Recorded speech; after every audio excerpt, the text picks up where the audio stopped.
Hello, welcome everyone. I'm Eileen Namey and I'm part of the UT System Population Health Team, and I support the work of the Texas Collaborative for Healthy Mothers and Babies.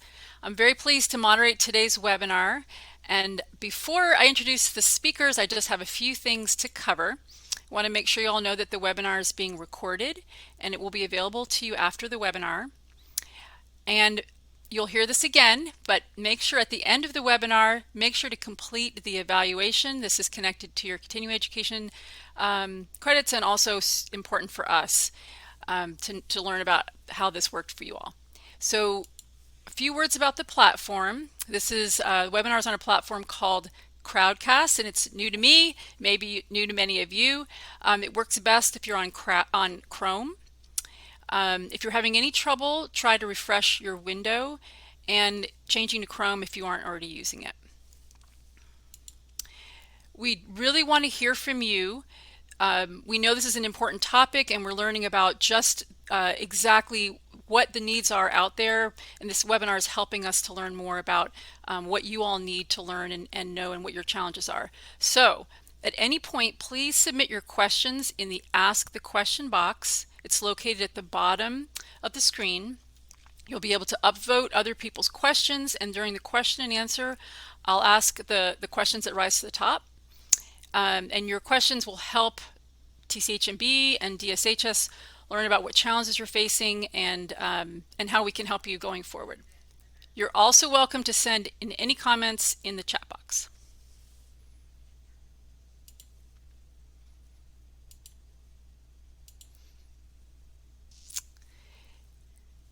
So for successful completion of this continuing education event, please make sure that you've completed registration and signed in. So that's happened if you're here. You attend the entire event and then complete the participation evaluation by Tuesday, October 26th at midnight. So this event does offer continuing education for multiple disciplines. I want to read this disclosures to you all. This educational activity received no commercial support. The speakers and planning committee have disclosed no financial interests. Accredited status does not imply endorsement of any commercial products or services by the Texas Department of State Health Services, the CE Service, Texas Medical Association, or the American Nurse Credentialing Center. The speakers did not disclose the use of products for a purpose other than what it had been approved for by the Food and Drug Administration. And again, please remember to complete and submit the evaluation by 11:59 p.m. on Tuesday, October 26th. Here are the various continuing education credits that are available. It's 2 slides. And now I am pleased to introduce our 3 presenters. So first off, Dr. Christina Davidson is a board-certified maternal fetal medicine specialist and the Vice Chair of Quality, Patient Safety, and Equity for the Department of Obstetrics and Gynecology at Baylor College of Medicine.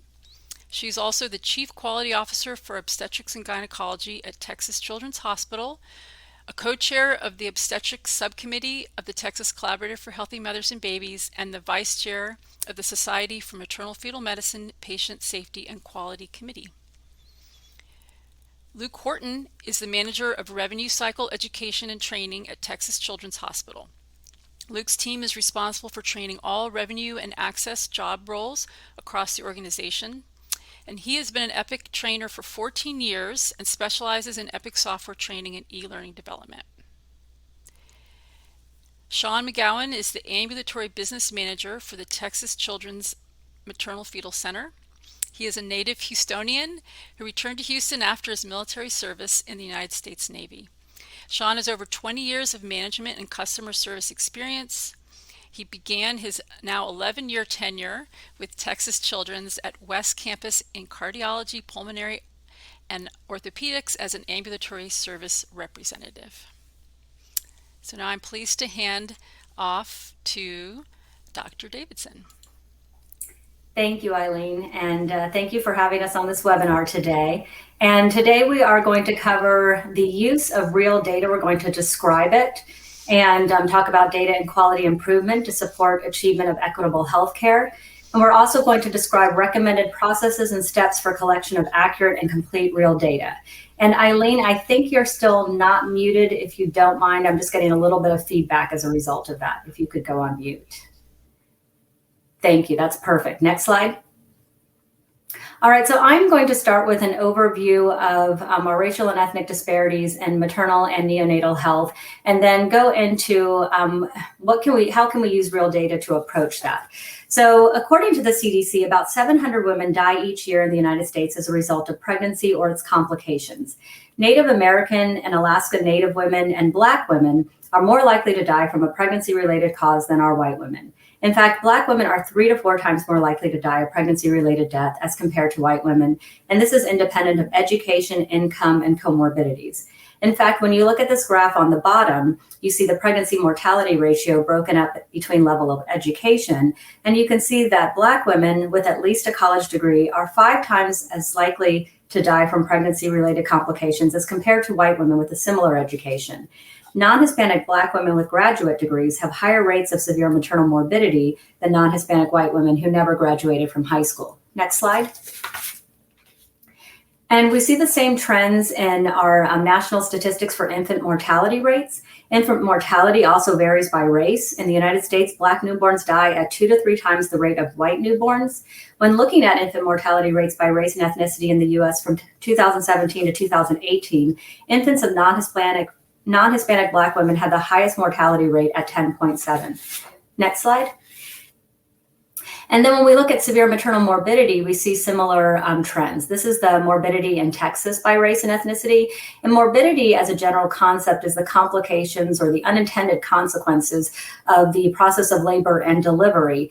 In Texas, our highest morbidity comes from hemorrhage, with blood transfusions being the main cause. And as you can see in this graph on the left, Black women, who are represented in this top line with orange, have the highest OB hemorrhage-related morbidity as compared to any other race and ethnicity. And when looking at all-cause morbidities, this graph on the right shows us that the rate of morbidity in all women between 2010 to 2019 in Texas is depicted on this graph, with the light blue line on the very top, once again representing the non-Hispanic Black women in the state. And you can see that they have a much higher rate of severe maternal morbidity compared to other races and ethnicities. Next slide. So the Institute for Healthcare Improvement has outlined 5 core elements to improve health equity, and they include addressing the multiple determinants of health, eliminating racism and other forms of oppression, partnering with the community to improve health equity, making health equity a strategic priority, and finally building an infrastructure to support health equity. And within this infrastructure, if you can click again, thank you. There are 2 described strategies. One is to create the data infrastructure to improve health equity, and the other is to display and use stratified data. Next slide. So I'm going to talk more about real data, or race, ethnicity, and language. So what exactly is real data? Next slide.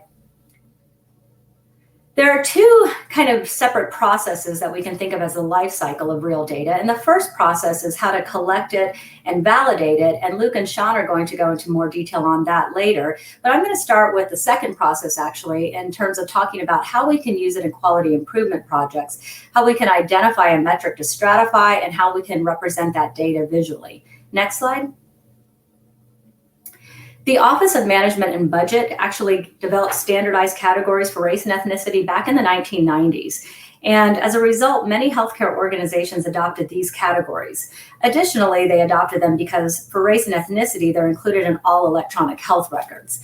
These are the bare minimum requirements for race and ethnicity. And while we recognize that it doesn't encompass every race and ethnicity, these are what's recommended and what you can generally get out of every electronic medical record. So for ethnicity, it's really a yes or no question to, do you identify as Hispanic or Latino or Latinx? And for race, it's separated into 5 different categories. American Indian, which most people now say Native American or Alaska Native, Asian, Black or African American, Native Hawaiian or other Pacific Islander, and white.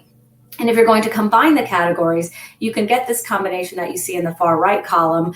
Oftentimes what I see represented is non-Hispanic Black, non-Hispanic white, then Hispanic, Asian, and many times the American Indian and Native Hawaiian are condensed into other, because it's usually a very small, depending on where you live, but it may be a very small portion of your population. Next slide. So there are several different reasons for stratifying real data. It allows you to identify where inequities, or for stratifying your data in terms of race, ethnicity, and language. It allows you to identify where inequities exist in order to target quality improvement initiatives, to reduce gaps between groups. It helps you understand the demographics of the community served by the organization. It can satisfy requirements in grant applications.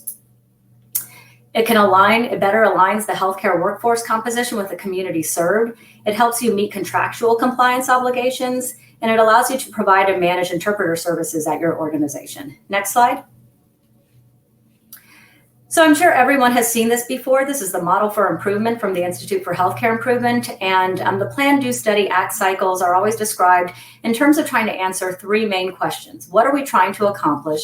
How will we know if a change is an improvement? What changes can we make that will result in an improvement? So when thinking about this from a standpoint of stratifying your data and using real data to improve health equity, the IHI recommends that the ideal approach to using quality improvement to address disparities is to use real data to demonstrate gaps in care by comparing a quality measure among two or more groups. Improved equity is evaluated by looking for better quality of care and a decrease in the gap between the groups.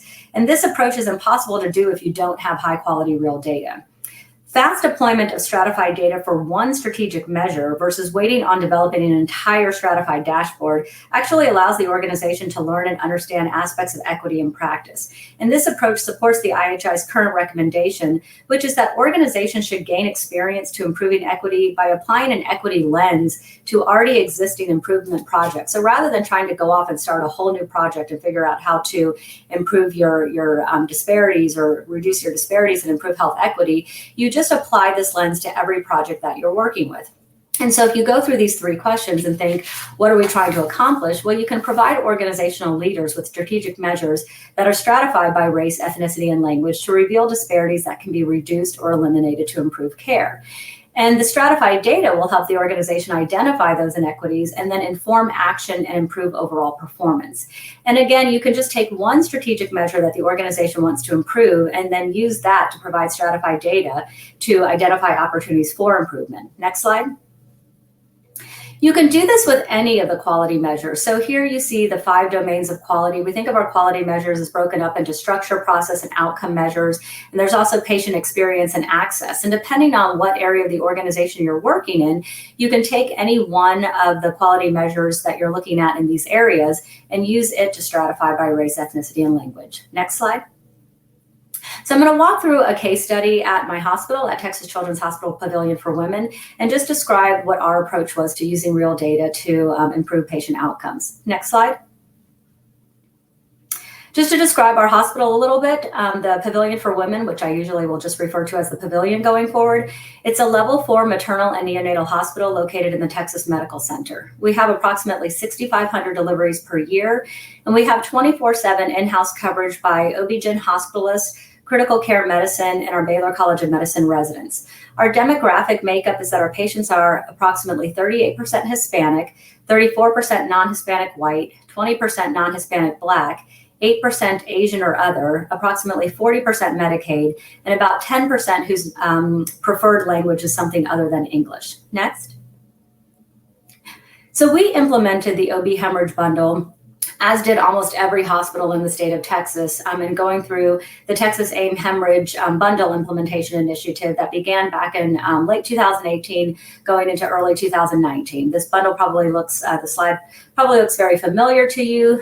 This is the bundle with the 4 domains of readiness, recognition, response, and reporting. And what we started out doing when we had our first in-person learning collaborative for this bundle was each hospital team met and did a gap analysis, walking through each element of the bundle and identifying. What we did with my group is we looked at, okay, what do we already have in place? What do we need to develop from scratch, and what may already be working, but we need to add to it or enhance it? And so we went through that process to identify what we needed to work on and develop next. Next slide.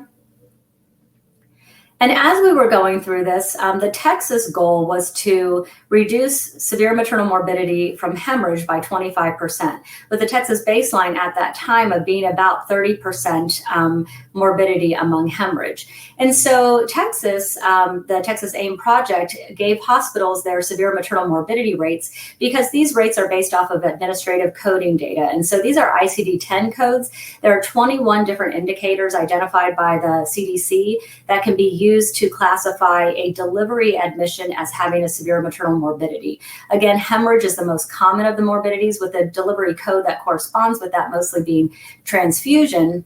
And so the state's goal was to reduce that morbidity amongst the hemorrhage cases. And at my hospital, we weren't already reporting on our severe maternal morbidity. We had our own internal hospital quality metric that was a composite of maternal and neonatal outcomes. But because we knew we could use our administrative data, we met with our coding department, and we felt comfortable about how the data was being collected and how we could get it out of our EPIC system, our EMR. We decided that we were going to convert over to reporting on severe maternal morbidity so that we could have data that was consistent with what the state's goal was, and also there's national data out there. And so when we first got the data from the state, this was the slide that that the Department of State Health Services provided each hospital. We had about a 3.5% overall severe maternal morbidity rate in 2017 and about a 27% morbidity rate from hemorrhage. Next slide.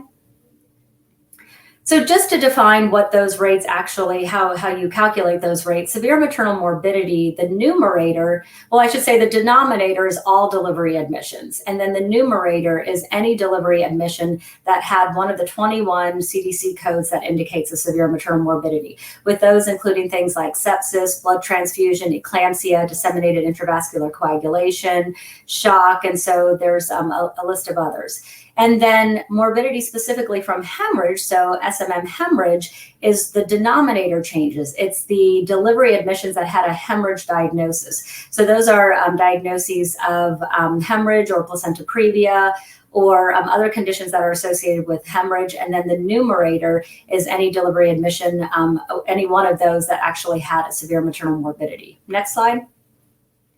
So we went back and looked at our data. We were able to go back to, you can go back as far as you want, but we started with 2015 because that's when ICD-9 switched over to ICD-10. And so that's when we were able to have the most consistent comparison year over year. And so we looked back 2015 to, it was January 2019. And this was data that we presented at our monthly department meeting.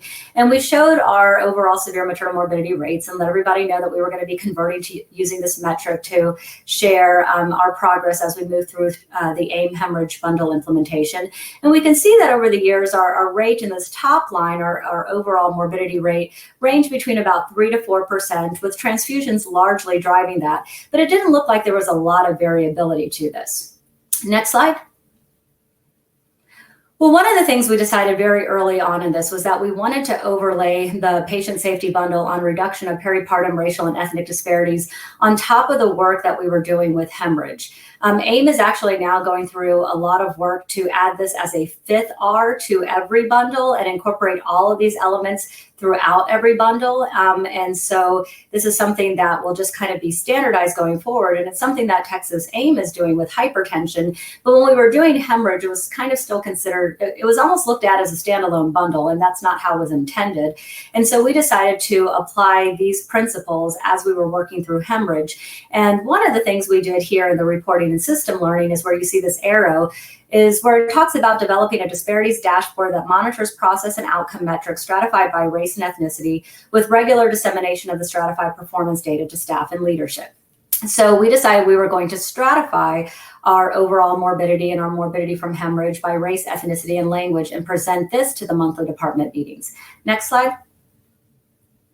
This was the first time we presented it. This was the data we presented. This was in March of 2019, and this was pretty sobering and eye-opening data. So what we have here is where we broke it up. We broke up our population into non-Hispanic Black, non-Hispanic White, Hispanic, and Asian or other. And here we have as the numerator, the delivery admissions, for example, for Black women, the delivery admissions in Black women with any severe maternal morbidity, and the denominator, the overall delivery admissions in Black women. And what we see in this graph is that even though our rate of overall morbidity was holding pretty steady around 3 to 4% year over year, it was primarily because the rate of the white, Hispanic, and Asian population was either staying the same or going down. But we see here that our rate of morbidity in our Black women was going up year over year. It was increasing each year. And next slide, we saw that even more dramatically with morbidity from hemorrhage, where we can see this purple line at the top represents the morbidity from hemorrhage rate in our Black women, with it increasing very sharply year over year to a high of 48% in 2019. And so we recognized that we had a disparity at our hospital, which was, it's hard to accept. It's hard to identify. It shouldn't be surprising based off of national data. We all have to accept that each one of our hospitals is probably contributing to that. But I think once you recognize it, it's something that you immediately know that you want to do something about. It's like your call to action at the hospital once you identify this data. And so everyone was really motivated to figure out what can we do to fix this and to make a difference. So next slide. And then we also saw this with preferred language. And so when we looked at our morbidity over time with preferred language, what we saw was we started to notice a trend that our morbidity was increasing as the preferred language was non-English. And so with this information, we really did kind of an overall education around our translation services, how to get them, how to access them, whether you're going to do in-person or telephone or the bedside kind of like a computer on wheels device, but really stressing the importance of always talking to a patient in their preferred language, unless they respectfully decline translation services. Next slide. So as we were going through the bundle, one of the things that we had not already put into place at my hospital was within the recognition domain to the assessment of hemorrhage risk on admission. And so we were building this team. Each one of our teams that we had identified a need to work on one of these elements of the bundle. Each team had a nurse and a physician leader and a work group associated with it. And the work group for the risk assessment decided to include within the medium risk category Black or African American race. Not because we think there's any biological reason that Black women are more likely to experience a hemorrhage. In fact, we stress that we know that that is not the case. We just recognize that our hospital, our Black women were experiencing higher rates of complications from hemorrhage. And we thought maybe that was due to a lack of readiness and recognition in response to them. And so we decided that doing this, we were hoping that it would create heightened awareness around just making sure we did those elements of recognition and response. And actually what you see here in red is based off of feedback we've since received. We are in the process of updating this document to add this because people were concerned that just by putting the race on this document, it may perpetuate the notion that it is race is the biological reason why women are having hemorrhage or having more complications and more morbidity. And we know that is not the case. And actually, I stole this phrasing from my residents who I saw starting to write this in the notes. And so now it's going to say Black African American race due to health disparities from unconscious bias. Next slide. And once we did that, once we started showing stratified data and taking this into consideration as we were working through the rest of the bundle, we actually started to see a decrease in the morbidity rates of our Black women. What you can see here is a control chart that shows our kind of point of comparison is the month that we started presenting stratified data. And so that was in March of 2019. And what you can see is in April, May, June, and July of 2019, the rates were going down. And this was even before we had fully implemented the remaining elements of the bundle. The remaining elements of the bundle all went live. We didn't intend for them to all happen at the same time, but they all went live in August. And so you can see we had a little blip going back up in August, but then things went down again. But it was very interesting to see that our morbidity rates in our Black women were decreasing just from presenting this data and talking about it in department meetings and talking about potential root causes and having the difficult and uncomfortable conversations about the impact of implicit bias or discrimination or not listening to our patients. But what we saw was that our overall severe maternal morbidity rate decreased from 7.1% during baseline to 5.1% following data disaggregation using real data, and this was statistically significant. Next slide. And then when we look specifically at our morbidity amongst the hemorrhage population, we saw the same thing, where our hemorrhage morbidity rates started decreasing just right after we started presenting stratified data, and then it remained that way. And we had our severe maternal morbidity amongst the hemorrhage population decrease from a rate of 45.5% in our Black women during the baseline time period to 31.6% during the intervention period, and that was also statistically significant. And these graphs end in June 20, but we continue to present this data. We generally present the stratified data on a quarterly basis. We've added the overall morbidity and morbidity from hemorrhage rates to our monthly dashboard. And next slide, just to show you that as recent as June of 2021, we have actually continued to see this decrease in our morbidity in our Black women. This is the graph that I showed earlier. This is what it looks like now. It's our severe maternal morbidity amongst the hemorrhage population stratified by race and ethnicity. And what we were able to do was completely eliminate our Black-white disparity. It was statistically significant before this intervention, and it now is no longer statistically significant. And you can see that all of those dots in 2021 are much more aligned with each other, much more consistent. Next slide. So I'm going to pass it over now to Luke, who's going to take us through more detail of the first process within the life cycle of real data. And so Luke, I will hand it over to you. All right. Thank you so much.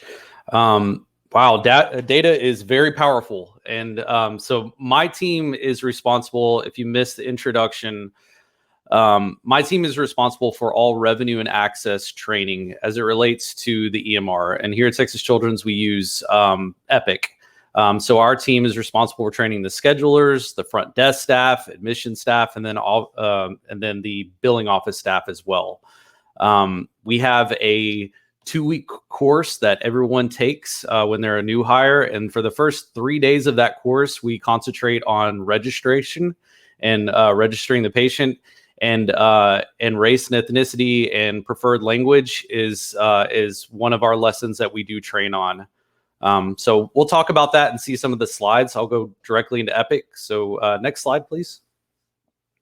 So capturing the data, this patient demographics form, this is the first form that a scheduler or front desk or admission staff would see in their workflow in Epic. So once they click check in or they schedule the appointment for the first time and they're creating that medical record, they're going to see this information here. As you can see down at the bottom, preferred language, ethnic group, race, and parent or guardian language. Those are all required fields in Epic. If you work out of Epic, you've seen those stop signs before. Stop signs mean that it's required and the scheduler or the front desk person cannot move forward with registering the patient without filling in that data. So how do we get that data and how do we ask for the data? So that's the next step.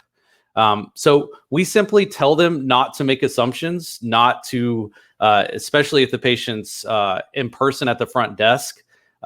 We simply ask them to read the information out to them and the possible things they can select. So first, do you consider yourself Hispanic or Latino? Yes or no question. Which categories best describe your race? And then we ask them to read off of that list. There can be multiple selections in this category that they can select from as well. Next slide, please. So this is the ethnic group. So when they go in and they select the ethnic group, it's those two things like Dr. Davidson pointed out. Do you consider yourself to be Hispanic or Latino or not Hispanic or Latino? And we simply ask our learners to ask it in that format and just read from the actual selections they can select from. Now, unable to obtain, that's primarily going to be used in our EC registration or ER when patients cannot identify themselves because they're unconscious or whatnot. And then parent-patient refused, that can be used from time to time, but hopefully we get Hispanic or Latino or not Hispanic or Latino as our answer. Next slide, please. And then race is the next one. So we ask them again, which one do you identify as, American Indian or Alaskan Native? And go down that list until we get the appropriate answer in their response. And again, we never want them to assume just by features or whatnot. We want the patient to answer the question by hearing that list from the scheduler or front desk person. And then obviously down there in the bottom hand right, you can see our race field. They can select more than one if they identify as more than one race. So the scheduler or the registrar has the ability to add more than one race in that selection. Next slide, please. We want to, be able to communicate to our patients as well. And so our preferred language field, that is actually for the patient themselves. And then Texas Children's being primarily a pediatric hospital, but we obviously do see adult patients. We have a parent or guardian language field as well here. And those are both required fields. So the preferred language for the patient, we just ask, which language do you speak? How well do you speak English? Very well, well, not at all, not well, just to gauge that, as well as a parent or guardian language as well with our pediatric patients, just making sure that we can appropriately speak to the parent or guardian. So asking the same question again, what language is spoken at home? And then obviously, which language do you feel more comfortable speaking? You said you speak both Spanish and English. Which one would be more appropriate for you to discuss plan of care or whatever it may be with the physician? And so the first one being Spanish and the second one in this screenshot being English. Obviously, Spanish would be the one that they feel more comfortable with in that scenario. And then at that point, we do have an interpreter field. That's a yellow yield sign, which is a recommended field, but it's a yes or no question, just saying, is an interpreter needed, yes or no? And we can mark that down as yes, and then that'll send a flag to our interpreter department to actually be there to hopefully set up interpretation. Next slide. And then I'm going to hand it over to Sean. So my team, like I said, is responsible for the new hire training and continuing education. We actually train Sean's team. Sean is on the operational side and has the schedulers, front desk, and the people that are actually doing the registration part. So good afternoon, everyone. Just to expound on what Luke said earlier about the data, about reflecting upon where we were and where we're headed is very promising. So I'm very excited to be a part of this webinar and following up to see where we are in the next 5 years to see how much of an improvement of that data that we have. So as Luke said, I am the operational leader at Texas Children's Hospital, one of our frontline leaders, and his team trains my team in a sense of when it's time for us to collect this information and how we collect that information. So we'll go right into the slides. Texas law, racial and ethnic background required to be collected on healthcare facility inpatients and outpatients by Texas state law. And it's important that patients should self-report. If patients are unable or declines for whatever reason, staff should use best judgment to identify patients' ethnic and racial background. Next slide. So when we talk about a couple of barriers or things that we need to utilize in order for us to obtain this information, rationale for providing this information. So scripting for the staff. So we have patients that at times will refuse, decline to provide that information for whatever reason. And so our staff, we simply give them a short script as a part of our organization's efforts to ensure accurate reporting to local and state government entities. We must ask you for your race and ethnicity to complete the registration process. And a lot of times that's usually sufficient for our patients to provide that information. But if not, it is then escalated to a frontline leader to provide a better explanation as to what we need. And usually we're able to get that information. Methods of self-reporting. Standardizing an approach for using the Office of Management and Budget categories for analysis and reporting. There are some reports that the organization utilizes to gain this information, to use it to help us better identify our patient population. And so we also have to provide assurances for confidentiality. And a lot of that happens when it's escalated to a frontline leader and some of our more experienced leads on our floors that are able to speak to how the confidentiality happens. We make sure that we're informing our patients that no one will have access to this information. You won't be treated any differently. Your appointment will be scheduled in a timely fashion. a lot of times patients have those concerns when they're providing their race and ethnicity, and we try to calm those concerns about those questions. So next slide. And so questions to guide real data collection improvements. So here are some questions that we like to pose to not only our organization, but to others. Does our organization have a unified framework for consistently collecting data on demographics, language preference, and ways information is received to improve the quality of care of all patients? Has our organization assembled a working group to focus on real data and healthcare disparities? If so, is diversity reflected among the members of the working group? This might include age, race and ethnicity, language, work unit, and gender identity, etc. What steps has our organization taken to standardize the data collection process? Do we offer information for patients regarding why and for what purpose real data will be used and collected? What protocols do we have in place for addressing concerns from patients and inquire about the collection of their demographic data? So these are all questions that we could use to improve our collection of this data, and answer some internal questions that we might have to ensure that we do have the proper framework in place for us to collect this data. So next slide. And so here are some talking points. Here's some organization engagement key areas to be represented in the improving the collection and use of real data. Diversity and inclusion, quality and safety, information and technology, data analytics, language services, admitting and registration, compliance, and community outreach. These are all great key areas that we all can reflect upon and use them to improve our ability to collect real data. And next slide. And finally, here's some training resources that will be available in the slide. Once this presentation is over, you may click on the links, and there are opportunities here for you all to read and gather and hopefully be able to improve your real data collection opportunities.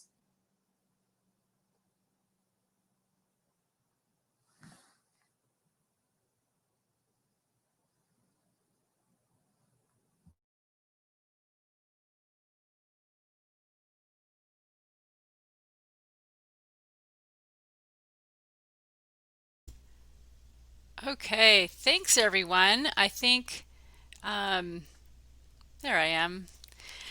Wow, that was great. Thank you so much, Dr. Davidson, Luke, and Sean, for sharing, your experiences and your approach to collecting and using real data, and specifically to address health disparities. So while questions are coming in, I'm going to start off with my own question. So there's always room for improvement. So I'm curious to hear about what are some, one idea that you have about how you might improve real data collection at your institution. So I can definitely take that one if that's all right, just with us, because just jumping on this project and the way we train is very currently right now, we stress the importance somewhat, but I think having this data and seeing this presentation and seeing how it's utilized, I definitely want to take this back and show real world data to my team and to my trainers and show them how it's being used so they can show new hires how it's being used. And then obviously, I feel like we need to set up some more scenario-based training to when they're asking the questions, and if they have, if they're having issues obtaining the information, what are some ways that we can make the patient feel at ease in order to obtain that information and come up with some more scenario-based. We concentrate a lot on the billing side and obtaining coverages and guarantor accounts. We have a lot of scenarios on that, but I feel like this is where we are kind of lacking the sense of setting up scenario-based training and maybe some soft skills in order to obtain that information appropriately and accurately. And I'd like to add on to that, Luke, your team and my team, we somewhat work hand in hand. And I totally agree with you on that aspect. As a frontline leader, I think there are some opportunities for us to improve as well. I think having some workshops, some internal scenarios, situations to put some of our newly hired staff in to to help them answer these questions and calm the patients down when they're upset or concerned about some of these questions.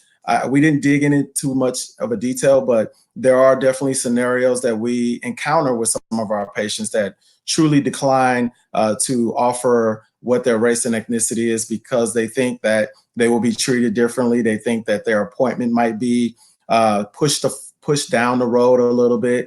They think that the care might fall off in somewhere. So it is very important, I think, for me as a frontline leader, as well as my team to maybe have some workshops, some talking points and conversations and getting some feedback from my staff on how we can better manage those situations. Great, thanks. So I'm going to take some questions from the audience. So, and this question may be for Dr. Davidson. So when a patient gives two ethnicities, do you count their outcomes in both ethnicity groups? So I think the short answer is no at Texas Children's in terms of how I did my data reporting, but I think that's going to depend on your patient population. So we had a very small representation of multiple races, and so that got put into the other category, but it was a very, like our other category is, I think Asian and other combined is like less than 8%. And so that is just not something that we see very much at our organization, and that's why we felt it was okay to bucket our categories into, now Hispanic could be a Hispanic white or a Hispanic black, but we do Hispanic all as one. So again, our categories we decided to go with were non-Hispanic black, non-Hispanic white, then Hispanic, and then Asian and other, because that represented such a small patient population. But I think depending on where you are, if you have a large multiracial population, then it may be worthwhile to actually look at your data by that. So part of it may be going through and looking at another segment that we've kind of all worked on together as well is when we look at the data collected across the organization, what percentage is declined, and then what is your breakdown, and how are you going to decide to stratify your data by race and ethnicity? And what I do in the Pavilion for obstetrics may be a little bit different than what some of the pediatric groups might do if they have a different demographic makeup.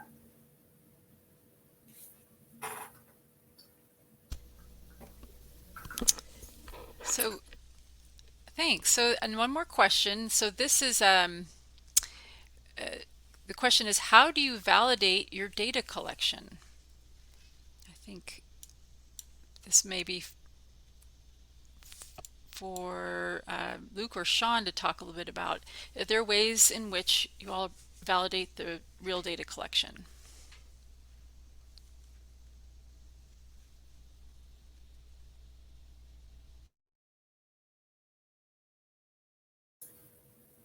I see Luke talking, but I don't hear him. I think you're on mute, Luke. Sorry. I was going to say that I don't know if I have a great perfect answer to that, especially from the registration perspective and how we train it.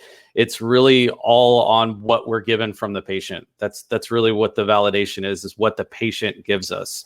Like I said before, we don't want to make assumptions and put them in a category we feel like they should be. We're taking that information from the patient and letting them decide for themselves what area they're in.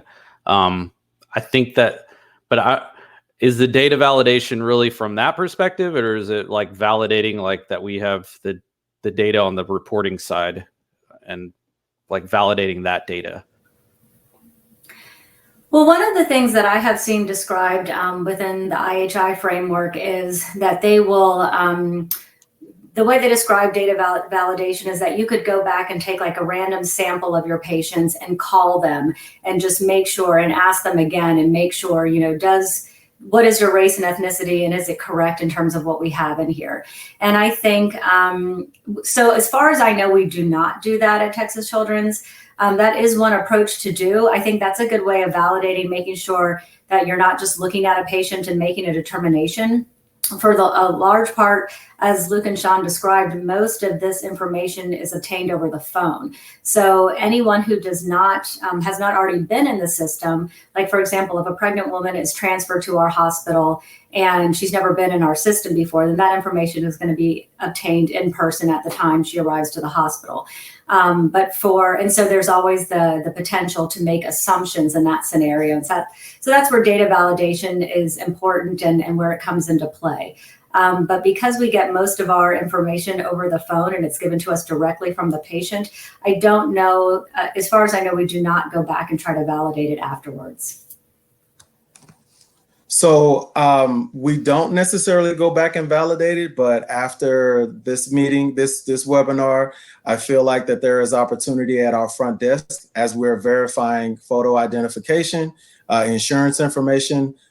I don't think one more step of verifying race and ethnicity from a visual as well as a verbal confirmation standpoint is difficult. And I will work with some of my leaders to see if that's something that we could possibly implement at our front desk to help us validate that information, especially in the maternal fetal medicine clinic where, you know, Dr. Davison, you are a provider in, and I think this would be very helpful to the cause of what we're trying to accomplish.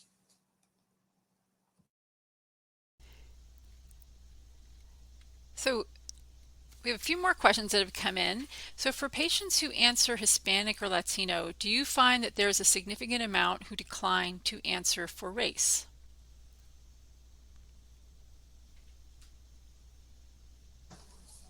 Yes. Short answer is yes. Race is one of the most, probably one of the most unable to obtain areas that we have in our organization. I know that our patients are very apprehensive when it comes to that question, hence what we discussed earlier. But so the short answer would be yes. I think race is difficult to obtain.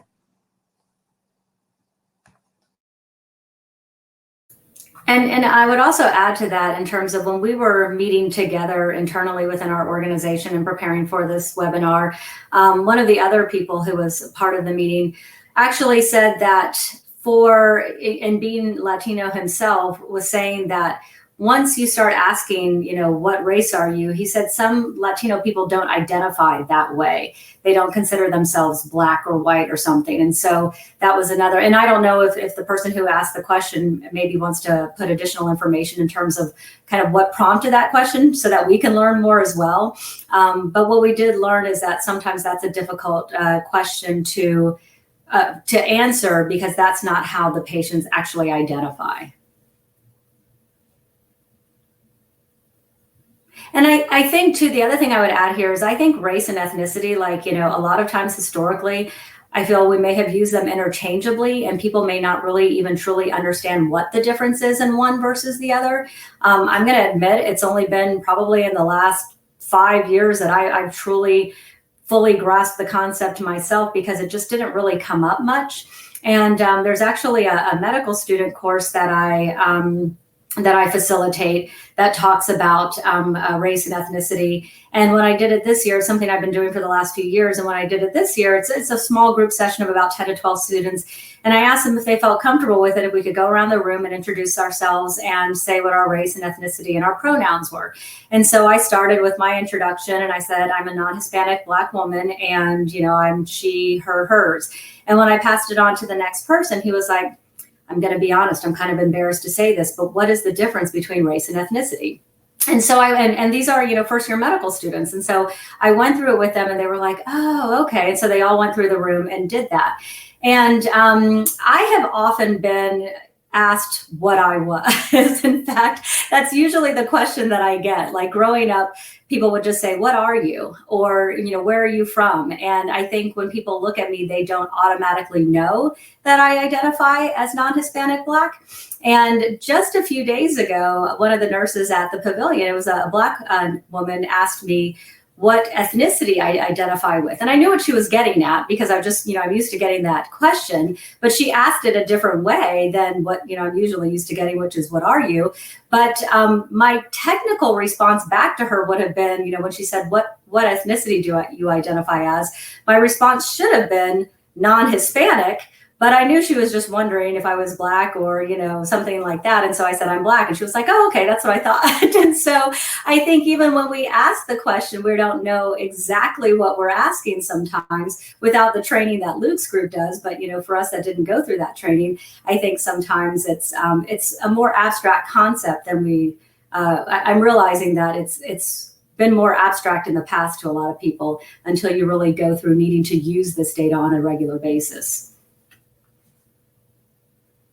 And I do see some comments in the chat, and thank you so much for sharing that. I do see where Martina says that I don't feel comfortable as a Latina stating that I am white. So I appreciate that. That's good information for us to know.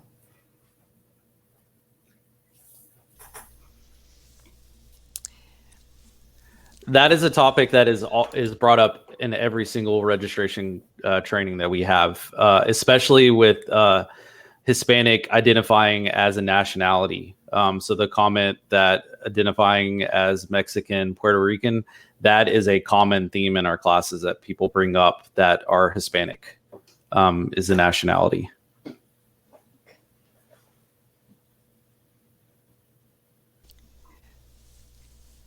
So I think there was a comment, redefining imperfectly invented constructs is challenging at best. It's probably a good way to sum up the challenges here. But I think, as Dr. Davidson showed, that even with this imperfect data collection that we have, there's a lot of value in using the data that you have collected and that you have currently to take a look at what's happening in your patient populations. And there's another question I wanted to ask. I think, Dr. Davidson, this is probably to you. Are there any plans to incorporate some of these standardized techniques for data collection into Texas AIM projects or other statewide collaboratives?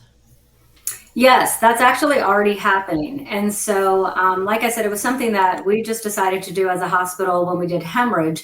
But right now, our state is going through the AIM hypertension bundle, and the Department of State Health Services has already they have built that into the bundle from the get-go. So they created the bundle and packaged it by compiling both the information from the disparities bundle and the hypertension bundle.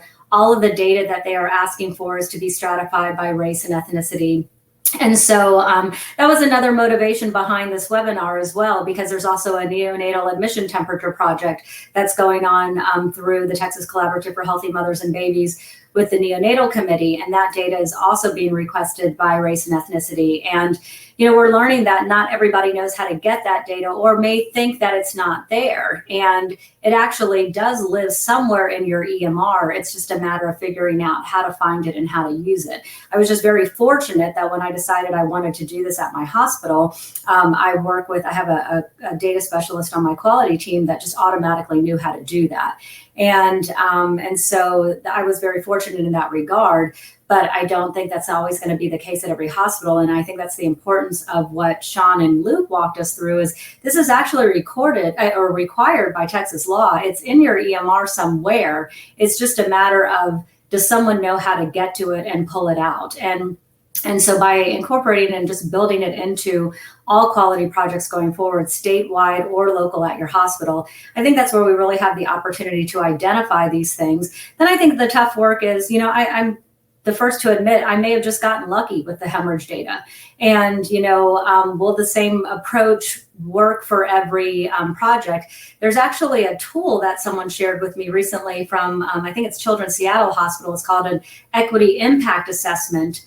And it's a way to, as you are working on policies or procedures, and you can use it even in the non-medical side, as you're working on things, you evaluate everything from an equity lens to see how might this negatively impact one group versus another. And so you take, again, all of this I think is about applying that lens from the get-go. You can go through a whole project and then look back and stratify your data and say, oh yeah, so we did actually reduce disparity. But I think it's better to start out with a targeted approach where you stratify your baseline data, you identify where those disparities exist, and then you work at trying to identify potential root causes and then targeting your interventions at those root causes. And I just want to add, when the opportunity for this project came on, I didn't want to hesitate to be a part of it. As an African American male, my wife, as well as 6 African American sisters, this is something that is near and dear to me. Conversations that I can open up and have with them. So thank you very much, Dr. Davison, for this work, the opportunity to be a part of this. I hope that everyone has some strong takeaways from this webinar. And Ruchi, you're absolutely right. A lot of strength and courage to present our information like that. But we also have the perfect leaders in place to improve the disparities in those situations. So thank you very much. We have time for one more question, and I think this ties into Dr. Davidson, what you had mentioned about the NAT project. So, and you may not know the answer to this, but we'll raise it. Is there a standard method for classifying race and ethnicity for newborn infants? So the short answer is I don't know, but what I have heard some people say is that they use the mother's race and ethnicity for the baby. And I see Sean and Luke nodding their heads. Is that what you all know to be the case? Yes. Yep. Yes. And I believe that's how the NAT project is approaching it, but I'm speaking a little bit out of turn because I'm not closely involved in that project. But these are things to figure out as we continue to move this work forward. And I think that that's all the time we have for today. I want to remind everyone, please, you see the little green button at the bottom of your screen to complete post survey here. Please click on that and complete that survey as soon as you can. And thank you so much to all of our speakers for taking the time to be with us today, and for everyone who joined us virtually. We look forward to continuing to move this work forward.